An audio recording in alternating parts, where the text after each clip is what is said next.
Kahit na may migraine ka na, hindi lahat ng sakit ng ulo ay migraine.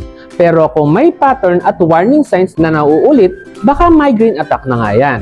Unang sign, sensitivity to light and sound. Yung tipong napapapikit ka sa ilaw o napapailing ka sa kahit konting ingay. Pangalawa, visual disturbances gaya ng nakakasilaw na parang flashy lights o blurry vision. Tinatawag itong aura ng migraine. Pangatlo, matinding pagod at antok kahit bagong gising ka pa lang. Minsan, may kasamang pananakit ng leeg o tensyon sa balikat bago sumakit ang ulo. Pang-apat, nausea o pagsusuka habang tumitindi ang sakit sa ulo.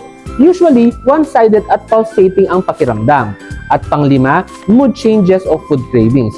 Oo, may migraine na nagsisimula sa sudden irritability o biglang pagkagusto ng matamis. Kapag nararamdaman mo na ang mga to, huwag mo nang hintayin pang lumala. Magpahinga, umiwas sa triggers at kung kinakailangan, uminom agad ng gamot. Early intervention is key para hindi ka maparalyze ng sakit buong araw.